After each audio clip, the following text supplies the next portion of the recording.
السلام علیکم۔ آج ہم ایک عام پائی جانے والی مرض پہ بات کریں گے جسے نکسیر پھوٹنا کہتے ہیں۔ طب میں اس کو رعاف بھی کہتے ہیں اور انگلش میں اسے اپسٹاکسس کہتے ہیں۔ دراصل نکسیر ناک سے خون بہنے کا ایک علامت ہے۔ ناک میں معمولی سی خراش ہوتی ہے اور بچہ اگر ناک میں کوئی انگلی ایسے تھوڑی پھیر دے تو فوراً وہاں سے خون پھوٹ پڑتا ہے۔ کبھی یہ خون شوخ سرخ رنگ کا اور کبھی زردی مائل ہوتا ہے، جس کے ساتھ اگر زردی مائل ہو تو ناک میں جلن بھی پائی جاتی ہے۔ کبھی یہ چوٹ سے بھی ناک سے خون پھوٹ پڑتا ہے۔ تو طب یونانی میں خلقی اعتبار سے اس مرض کی دو اقسام ہیں۔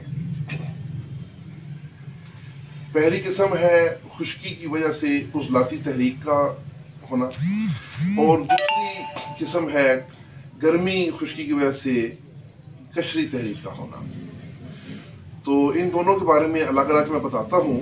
عضلاتی مزاج میں خون کی علامت یہ ہے کہ خون فوارے کی طرح پھوٹ پڑتا ہے اور شوخ سرخ آتا ہے، جبکہ قشری تحریک میں خون قطروں کی صورت تھوڑا تھوڑا اور جلن سے آتا ہے۔ جب خون بہت زیادہ اور شوخ سرخ رنگ کا آ رہا ہو تو اس کو فوراً نہیں روکنا چاہیے، ورنہ برین ہیمریج ہو کر دماغ میں برین ہیمریج ہو کر خون وہاں پہ روکنے سے فالج کا خطرہ ہوتا ہے۔ تو علاج کچھ یوں ہوگا کہ اگر عضلاتی تحریک کی وجہ سے ہے، یعنی خشکی کی وجہ سے یہ مرض ہے، تو پھر ملین 45 2 گرام دن میں 3 بار ہمارا نیم گرم دودھ یہ مسلسل دینا ہے۔ اور اگر قشری تحریک کی وجہ سے یعنی گرمی خشکی کی وجہ سے یہ مرض ہو تو پھر حب بندق 2 گولیاں شبد بزوری بات کے ساتھ اور اعصابی تریاک 1/40 500 ملی گرام کا کیپسول یہ دن میں 3 دفعہ مسلسل دیں، اور غذا میں دودھ گھی اور مکھن کا زیادہ استعمال کروایا جائے۔ اب میں جو یہ نسخے میں نے نام لے کے بیان کیے ہیں، ان کے میں اجزاء اور تفصیل بھی بیان کرتا ہوں تاکہ اگر کوئی دوست بنانا چاہے تو اس کو آسانی ہو۔ سب سے پہلے ہے اعصابی تریاک 1/40۔ اس میں 20 حصے پھٹکڑی سفید ہے، 20 حصے پھٹکڑی سفید اور 20 حصے سہاگا سفید خام ہے۔ ان دونوں کو پیس لیں اور ان میں 1 حصہ شیر مدار مکس کرنا ہے۔ شیر مدار مکس کر کے ان کو خوب گھوٹتے رہیں حتیٰ کہ وہ بالکل خشک ہو جائے، تو اس کو صفوف بنا لیں اور اس کی کیپسول پا لیں۔ یہ آپ کا اعصابی تریاک 1/40 تیار ہے۔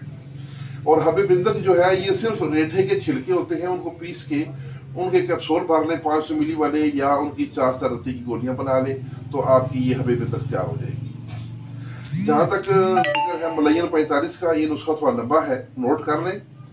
اس میں سنٹھ 10 گرام، کالی مرچ 10 گرام، نمک سیاہ 10 گرام، نشادر ٹھیکری 10 گرام، استخدوس 10 گرام، پپلا مول 10 گرام، جبکہ سہاگا سفید 20 گرام، سرنجان شیریں 20 گرام اور سرنجان تلخ 20 گرام، برگ مدار 30 گرام، میٹھا سوڈا 30 گرام، سونف 30 گرام، زیرہ سفید 30 گرام اور ہلدی 60 گرام اور ریوند ہتائی بھی 60 گرام ہے۔ ان سب ادویہ کو باریک پیس لیں تو آپ کی یہ ملین 45 بھی تیار ہے۔ یہ جو 2 گرام دن میں 3 دفعہ دینی ہے۔ تو یہ آج ہم نے نکسیر کا تعارف، اس کی اقسام، اس کے اسباب، علامات اور ان کا علاج بیان کیا، اور ساتھ اس کے نسخے بھی بیان کر دیے ہیں۔ تو انشاءاللہ نیکسٹ کسی اور ویڈیو کے ساتھ حاضر ہوں گے۔ میں آپ سے ایک ریکویسٹ یہ کروں گا کہ ہماری ویڈیوز کو شروع سے آخر تک مکمل دیکھا کریں۔ میں کوشش کرتا ہوں کہ میں مختصر ویڈیو بناؤں تاکہ آپ کا قیمتی وقت ضائع نہ ہو۔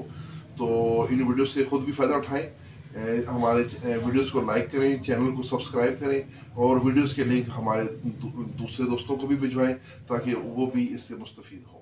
آپ کا بہت شکریہ۔ والسلام۔